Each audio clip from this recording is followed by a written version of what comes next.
May I ask you a question? Yes. Yes. How old were you when your parents left? I wanted to say 2. You wanted to say 2. 2 now. You don't remember your parents?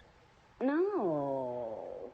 What you are listening to is part of a Dianetic auditing session and the voice of L. Ron Hubbard, inventor of Dianetics, founder of the Church of Scientology, and well-known science fiction writer to boot.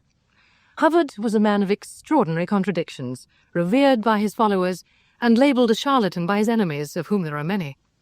In this program, I propose to take you twice through his career, once to establish the known facts, then again to probe the curious hidden existence of an individual of unusual notoriety. The fact is that there is no one person alive who knows all about Ron Hubbard. Even his reputation may be less his than that of pacifist church. Hubbard was excluded from several countries and vilified by the judiciary. What, after all, was his crime? To propose an engineering model of the mind and an everyman's method of psychoanalysis. Surely not so dangerous a proposition. Well, we shall see. I have talked with many of Hubbard's friends, followers, family, and opponents too. Some you will hear. A few I cannot identify because of attacks they've suffered in the past. But now, let us return down the time track to 1950, and that auditing session with which we began. Auditing means to pinpoint engrams, painful events buried in the subconscious. There's no hypnotism involved. The patient here is merely relaxed and with eyes shut, concentrating on the sound of her auditor's, Hubbard's voice.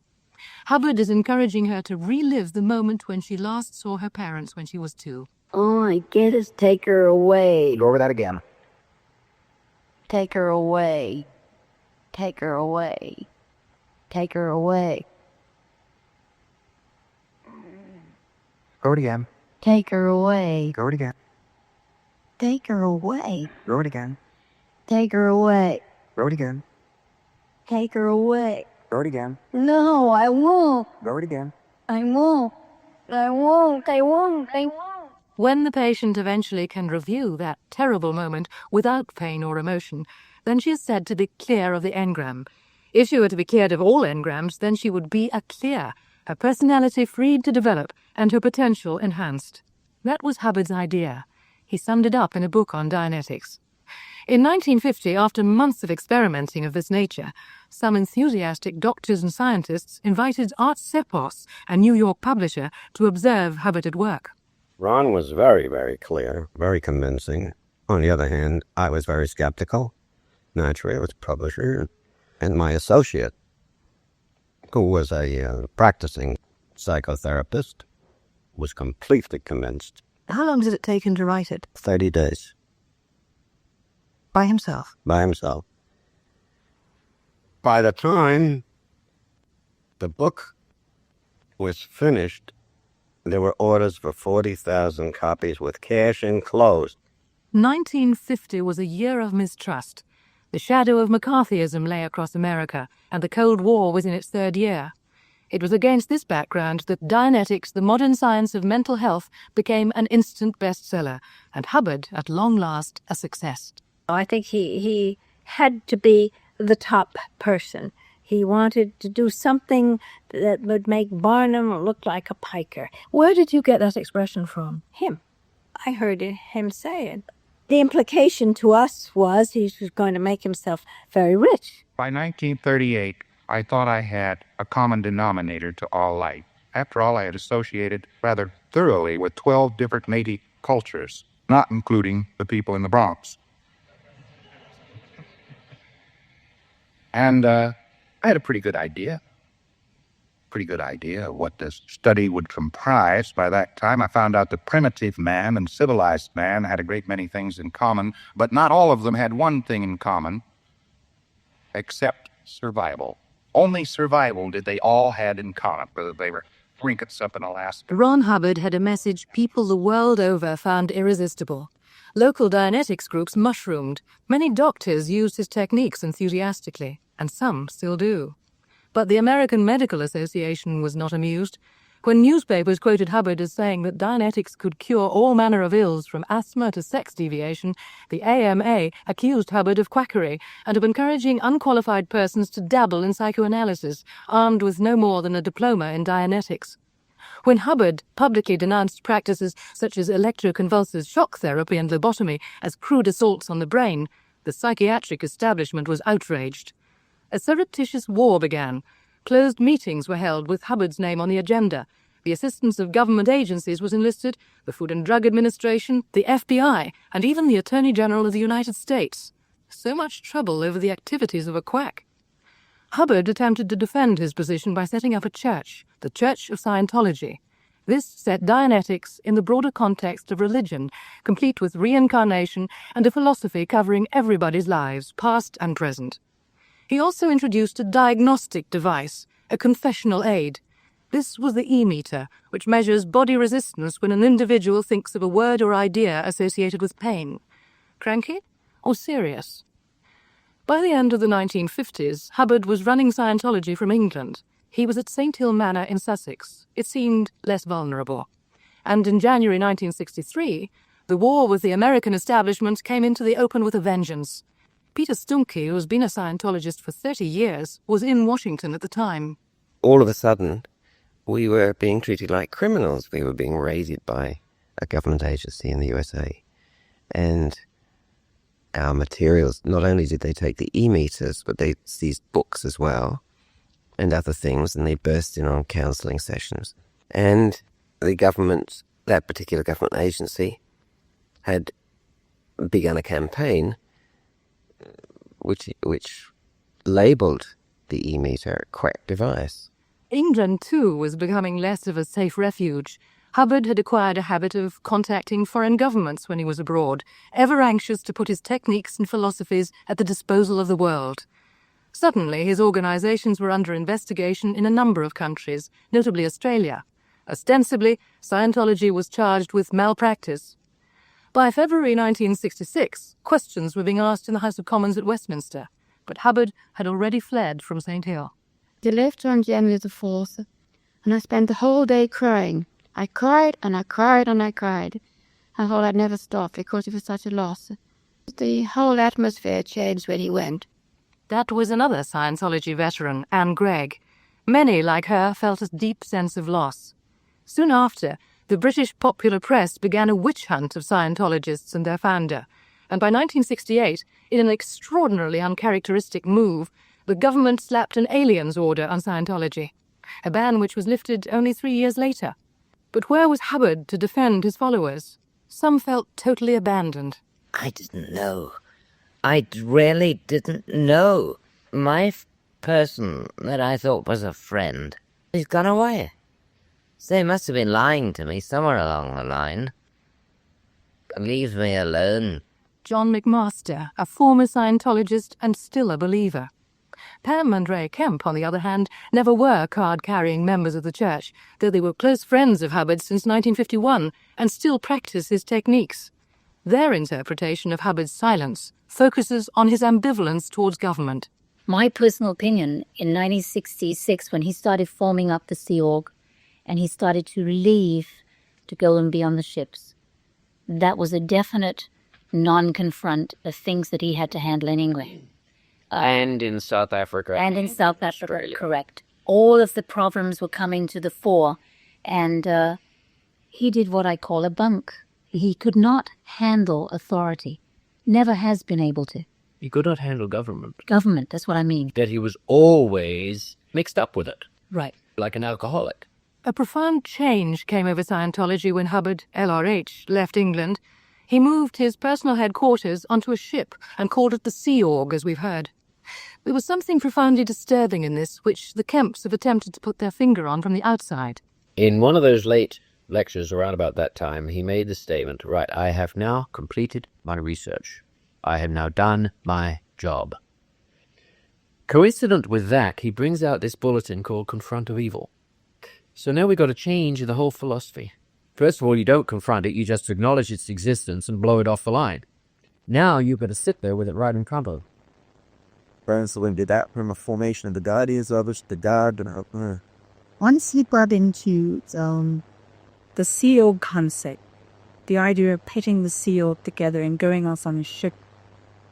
After that is one, and he put in heavy ethics. and he put everybody in those funny uniforms with the truncheons and the helmets and things. It was at that point, I think, everything changed. The whole, the basic philosophy's always been there, but I think even in LRH, I think LRH changed at that time too. I don't know what happened in his life at that time. Whatever caused the change, the roots lie very deep, as we'll hear later on. The mathematician Perry Chapdelaine is another old hand from the early days. His interest in Hubbard's philosophy has reawakened in the past 10 years, and he says the people in Scientology have changed. Mostly there were engineers, teachers, scientists, professionally trained people that were attracted. And nowadays, it seems like there's more arty-type people, plus people who come into the organization without a whole lot of education. And they seem to be more gullible now. The church, at its height, claimed 6 million adherents, but in an atmosphere of increasing unpleasantness, people began to bail out. Some expressed their disaffection by questioning their absent leaders' qualifications for saving mankind. Rumours circulated that Hubbard was becoming temperamental and tyrannical, but then that's always been the problem about Hubbard. It's easier to grasp the rumour than the fact, and even the facts can be misleading. Gerry Armstrong, once assigned by the church to be Hubbard's biographer, is now a defector. At the time I interviewed him, he was being sued by the church for the return of a mass of personal documentation relating to Hubbard and his family. It was Hubbard's diary from Asia and letters which predated Dianetics back into the 30s and 40s, and journals which went back even to his father beyond that. And clearly I was being defrauded, and thereafter the story just kept getting more bizarre and more bizarre until we've arrived at today, where I suppose I'm his Judas. What happened was that Gerry Armstrong had compared Hubbard's autobiographical writing with his war record and his father's naval record, and they didn't fit. Aghast, he'd taken it to Hubbard for clarification, and none was offered. Armstrong is now silenced. The Church of Scientology settled its dispute with him out of court, one of many legal actions which have been quietly terminated since December 1986. Well, you may ask, with such evidence, why proceed at all, if all I'm to do is unmask once more L. Ron Hubbard, self-styled scientist, engineer, science fiction writer, explorer, and war hero. This man who discoursed so disarmingly on the subject of his own past. I kept on writing. I wrote more and more successfully. Everything was going along fine. Went down to Hollywood, wrote pictures, things like this. Had a very full life, as a matter of fact, professionally. And all the time, I was hiding behind the horrible secret. That is, I was trying to find out what the mind was all about. And I couldn't even tell my friends. They didn't understand. I said, here's Hubbard. He's leading a perfectly wonderful life. He gets to associate with movie actresses. He knows hypnotism and so has no trouble with editors. Was Hubbard a brilliant inventor, a talented showman, or just a get-rich-quick fraud? My every instinct as a journalist said there was something else there that we hadn't uncovered. And that, too, was in a book he wrote in 1951, The Science of Survival, where he talks about the use of drugs to change human behavior as an espionage tool. This was a CIA top secret for 26 years. How did he know? Who was the real Hubbard? Well, to find out, I went to America. And at Hollywood, I started off with Forrest Ackerman, Hubbard's one-time literary agent and the greatest aficionado of science fiction and fantasy alive. I asked him how they'd met half a century ago. That was one evening, and as I dated about 1937 here in Hollywood. At that time, there was a second-hand book and magazine shop run by a good old gal named Lucy B. Shepard. Ahead of me, paying out, was a dynamic-looking redhead. As I was standing behind him, I overheard him revealing that he was an author. And so I inserted myself in the conversation and asked if he'd ever written any science fiction. And Lafayette Ron Hubbard said no, but on the spur of the moment, he started spinning a fantasy. He said, well, you know, here in Southern California, maybe about 25,000 years from now, there'd be a new ice age, and he was off plotting a novelette. And it wasn't too long later that he began appearing in Astounding science fiction magazine and its companion Unknown. So intrigued was Ackerman by the ingenuity of this young writer that he checked him out and found that Hubbard had been a prolific adventure writer for periodicals like Argosy throughout the 30s. And the judgment of Hubbard's sci-fi peers is interesting as well. In those early days of science fiction, we were a very small community of writers. The reason it's called the Golden Age is that when John Campbell became the editor, he brought not only a sound scientific background, but also a much keener appreciation of literary form and techniques than was usual among editors of the time. And so the general level of the prose rose steeply under his editorship. Ron was one of the group because he did a great many stories. He was, and he was facile, and he wrote a good rip-starting bloody tale. And I would say his style was good. Yeah. Why isn't he mentioned with all these, the 6 or 7 or 8 that get mentioned all the time in the Golden Age? And it's true he is not so mentioned. It was during this period that he did 2 works which are regarded as definite classics. One, a novel about World War 33 called Final Blackout. That's the science fiction classic. And then in the fantasy field, his novel called Fear. Then I had another stroke of luck. I saw a letter written by Hubbard in 1938 from Hollywood to his first wife. In it, he said he'd made a remarkable discovery which would help mankind. His friend Ray Kemp confirmed what Hubbard had been talking about. In fact, the original thesis, which was written circa 1938-39, a woman on Highland Avenue in Los Angeles had it under her bed during the war. That contained the seeds of what became Scientology and preceded Dianetics. 3 shoeboxes full of notes he gave to her and said, look after these for me, because when I come back after the war, they're going to be worth a lot of money. Just exactly how Hubbard spent the war was still a mystery. He claimed to have been badly wounded early on and flown back from the Pacific in the Secretary of the Navy's plane. But if he was, his official war record didn't reveal it. However, Perry Chapdelaine, who'd worked with Hubbard during the experimental days of Dianetics, pointed me to letters written by John Campbell, which he'd recently edited. Campbell had not only been Hubbard's editor on Astounding, but also his mentor. John Campbell states that Hubbard was in Superior Fettle until he went to the Navy. When he came back, he was pretty much of a shattered man, and based on his own reading, as well as his brother-in-law, Dr. Joe Winter, who specialized in psychosomatic medicine, both of them felt that there was absolutely nothing in the field of psychiatry that would be able to piece the man back together. That it was so bad, Campbell really did not expect to get a story from Hubbard again that would be printable. And a year later, Hubbard was back again in Superior Fettle. And based on that, convinced Joe Winter and himself and a fellow, I believe by the name of Mike Rogers, that electronic engineer, that Hubbard had discovered something new about the human mind. And that's when all 4 of them began working with Dianetics prior to the first book coming out. This authenticated for me a letter written by Hubbard in late 1947, seeking psychiatric help and complaining of moroseness and suicidal inclinations. So where was he in that following year to make such a miraculous recovery? We have his word that he was convalescing in Oak Knoll Hospital, researching in the library, and at the same time he was trying out some new ideas of his own on ex-prisoners of war in the care of a specialist. All of his records were available, and he was keeping very, very sharp metabolism tests and other things to show the results of endocrine fluids and extracts on prisoners, you see. Well, it's very simple. All I had to do was get the name of one of his series, take him out in the park, sit down, and do some psychoanalysis and the beginnings of Dianetics and Scientology on him, pull the second dynamic apart and put it back together again, see?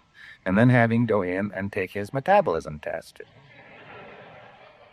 Quite apart from his psychological research, there are several overlapping and conflicting official records on Hubbard's war, and no indication why he should have ended up in such a mess.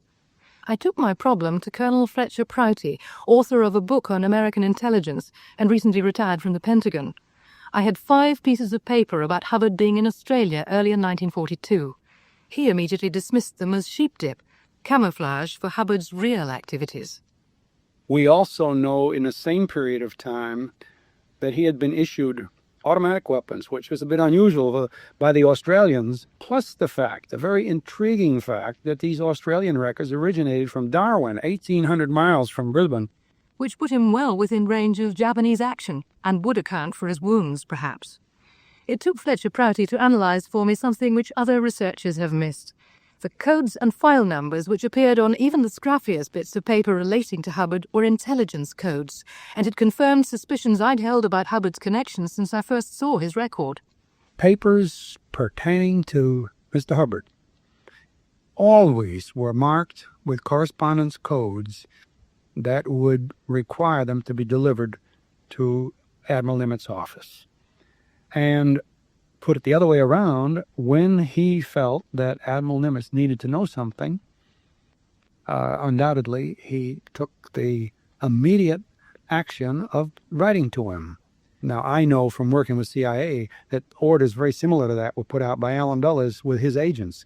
Let me know and don't waste any time. Go back channel, see? That's an old intelligence game. There's lots more evidence about Hubbard's war, but even so, I was left with a dilemma. How did a mere science fiction writer with seemingly sketchy credentials rise to such influence? I realized that the origins of Hubbard's intelligence connections must lie much further back. And what about his father, Commander Harry Hubbard, also United States Naval Reserve, and with a similar, seemingly uneventful career spanning some 40 years? About the most exciting thing he seems to have done was spend time on a tiny island in the Pacific. Again, I sought Fletcher Prouty's help. Guam in the 20s was the outpost of U.S. military in the Pacific. Its greatest importance was a radio receiving center. So to have his father serving on Guam in the 1920s must have indicated his father had duties that were rather special. And that leads you again to the world of intelligence, which is a strong possibility. Otherwise, how would all these doors open for his son, who at age 17, 18, 19 seems to start off with a rather spectacular career of his own? And it's true, he does. With only sporadic bursts of formal education, the young Ron Hubbard leaps into action. A spell in the military reserve at 16, another in the Marines at 19, each time jumping 6 ranks to Master Sergeant. Such unprecedented promotion could mean just one thing. Hubbard was being groomed for special duties from an exceptionally early age. He was skilled in radio surveillance. He learned to fly at 16. He held licenses to captain all manner of vessels. Clearly, on the outbreak of war, such talents were needed. But where does that leave our picture of Hubbard? Was he, after all, a patriot whom history would conceal? Ironic, then, if his country later denied and attacked a man who seems to have served it well. But what was really fantastic was what was going on in Hubbard's head right through the war. It made his reunion with his literary agent Forrest Ackerman memorable. In between the squirts of tobacco, he began telling me a tale so fascinating that we parked in front of my apartment and kept me up till the sun started rising, telling me how during the war he had an operation, and while he was lying on the operating table, he died. And he said he found himself in spirit form, and as he was wafting there in the air, looking down at the corpse he once inhabited, well, off in the distance he saw a fascinating wall with a very ornate gate in it. Looked like something out of China or ancient Tibet. Well, having nothing better to do, he drifted on through, and wow, there spread out before him was an intellectual smorgasbord, the like of which the mind of man had never beheld. Here was the answer to the Big Bang, what God was up to. Did he really rest on the 7th day? And was there life on other planets? Was there reincarnation? Everything that has ever puzzled philosophers down the ages, there it was, all in black and white, spelled out, and like a sponge he was absorbing all of this fantastic information. Forrest Ackerman, incidentally, is a founder member of the Los Angeles Science Fiction and Fantasy Club, and it was there, in 1946, that Hubbard struck up a controversial relationship with a brilliant and unorthodox young scientist called Jack Parsons. He was an associate of the British black magician Aleister Crowley. When I was in Hollywood, I met a friend of Parsons, Kenneth Anger, the art film maker. Hubbard came into Jack's life and ruined everything. And Hubbard was what we technically call an elemental demon. He had all the characteristics of a witch. And so did this woman that came into Jack's life at the same time, Marjorie Cameron. Marjorie Cameron herself, now Parsons' widow, has a very different view. Hubbard never got into Crowley that much. But Jack knew Crowley's work very well and considered himself Crowley's magical son. I believe at that time he was being investigated by the FBI, and Hubbard may have been an agent, as he claims. And I have found further evidence which shows that Hubbard worked with the police in Los Angeles in 1947 and 48. I believe Hubbard's contact with Parsons was for American intelligence, though Hubbard obviously was psychic and had a personal interest in magic. Parsons, incidentally, met his death in a mysterious explosion in 1952, but by then, Hubbard was beset by enemies of his Dianetics techniques. Desperate to get the psychiatrists off his back, Hubbard, according to letters in Perry Chapdelain's possession, sought the advice of John Campbell, the ingenious editor of Astounding Science Fiction.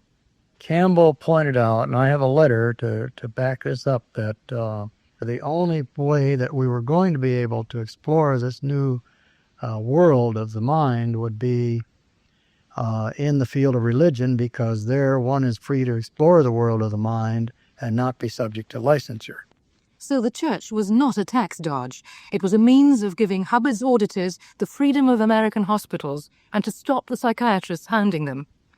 Many people believe that the hostility which the Church of Scientology has encountered is no more than a product of Hubbard's own paranoia, but a very different view is expressed by the Church's president, Heber Jensch, when people say that. They are not aware of the fact that men like Mr. Ernest Hemingway, and the records of which I obtained under the Freedom of Information Act, was a man who said, yes, I am being chased by the Internal Revenue Service, I am being hounded by the Federal Bureau of Investigation.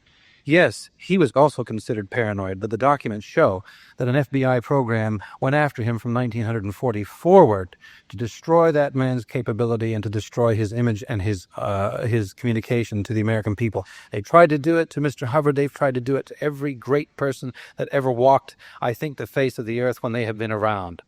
After Hubbard fled from England, where he'd been conducting some fascinating research on plants' reactions to pain and pleasure, something incidentally paralleled in the States 7 years later with CIA funding, he went to Las Palmas in 1966 and went to ground. The only person to see him then was Virginia Downsborough, now practicing Scientology divorced from the church. For several months, she nursed him through an illness and a severe depression. He felt, I think, that he'd done all the research he was going to do and that he really wanted to die at that time.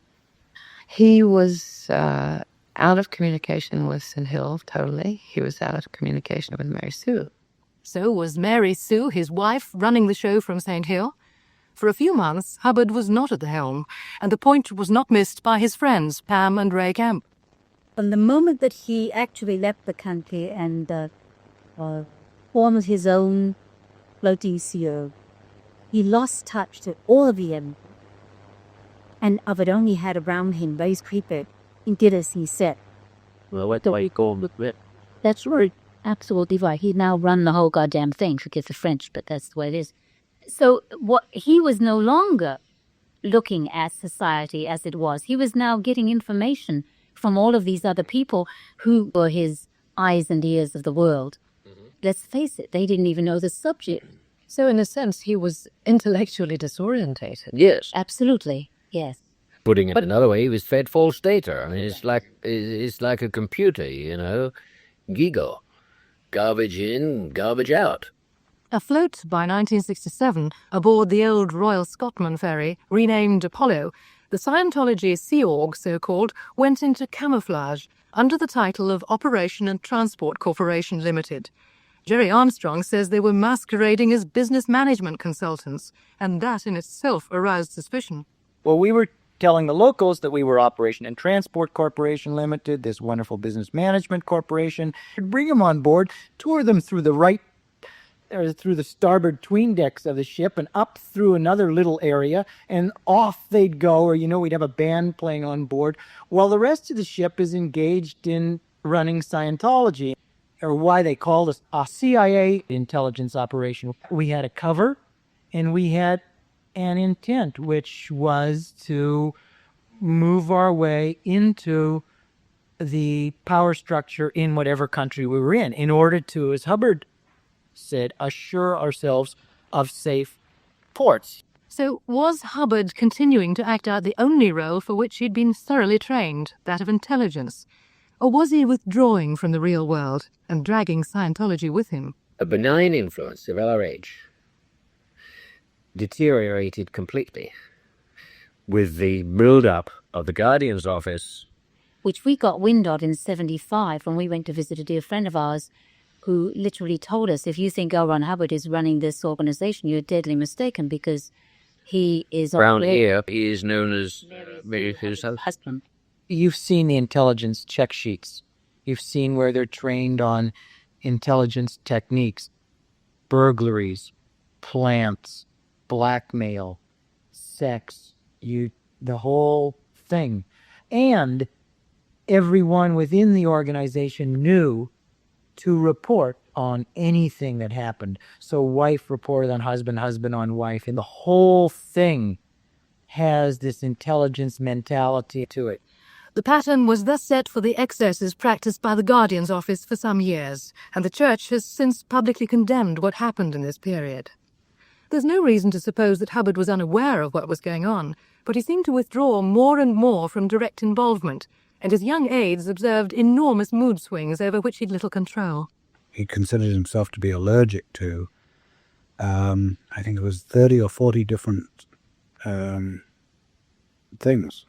I've seen him actually literally eat a handful of pills, start throwing them down and gulping water and throwing more of them down until he got through this huge handful of vitamins, antibiotics, enzyme pills, and antacid.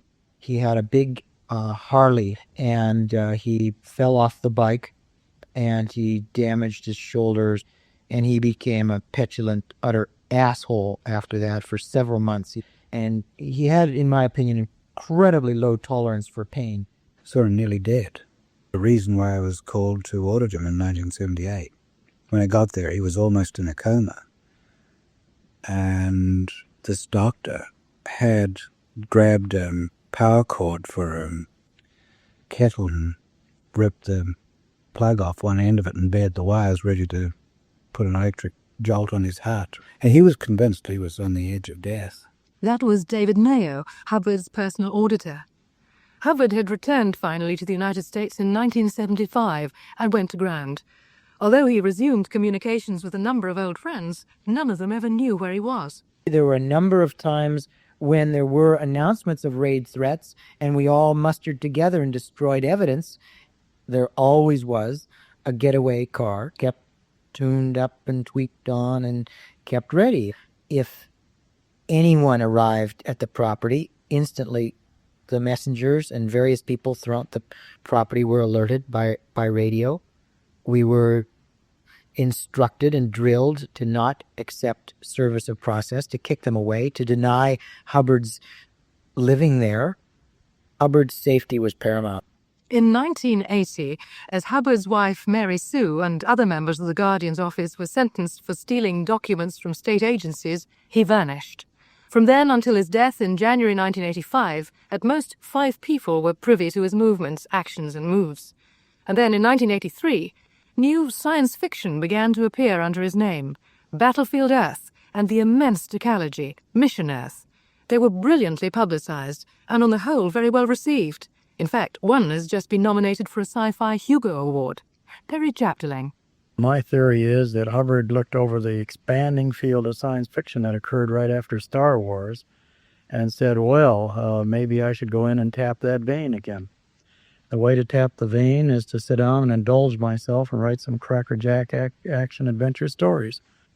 A chance once more to be remembered as a science fiction writer and to win new recruits to Scientology. The whole of the latter part of Hubbard's life suggests that he truly believed himself to be in a race against time to save the world. And according to Hannah Eltringham Whitfield, Hubbard knew his mission couldn't succeed in one lifetime. He brought out late one night the problem, how would he handle dying and coming back the next time so that, number one, people would recognize who he was, and two, he would have the money on hand to restore Scientology or correct it if he needed to. And he was genuinely looking at that problem. Do you think in setting up, in the end, a fairly wealthy trust, he had at least achieved the potential? That's what he was looking at. He also mentioned at those times that this is the first lifetime where he had the three ingredients that he had been looking for many lifetimes, and those three were the money, the finance, the people, and the policy and the technology. And he was able to put those three together this lifetime. Money put by for Hubbard's next lifetime. Sometimes, just sometimes, it's necessary to suspend our disbelief in order to approach the truth. Here, in the fragments of his life I've been able to verify, are the keys not only to the real Ron Hubbard, but ultimately to the Church of Scientology. No one is suggesting that you have to accept reincarnation and all that stuff. Put it aside. In my view, Hubbard has been squeezed out of history. Perhaps the time has come for a dispassionate evaluation of the life and times of L. Ron Hubbard, innovator, science fiction writer of the Golden Age, explorer, patriot, yes, and scientist. Yes, power was part of it. But I don't know how much it was just power. I think it was a step further. He had the altruistic goals there. I think that his enormous contribution was the integration of this pundit's knowledge into a really extremely workable technology. They have this big lawsuit saying he was a fraud, he was a this, he was a that. No, he wasn't. He wasn't any of those things. All of those people went in on their own free will, paid their money on their own free will when they adored this man to pay for their services, right? And every one of those people that I know were his loyal subjects. That was what was wrong with him. He used to complain about people who dropped out of society into Scientology. Yes, but of course that's what a cult is all about. He was a man who was not immoral. He was a man who was amoral. He was outside the social framework in many respects. But aren't all geniuses? And pretty soon you got the man made into a god or a superhuman being that lived 10 lives while the rest of us are living one. That was Ruthless Adventure, The Lives of L. Ron Hubbard. It was presented by Margaret Percy and produced by Graham Tyre.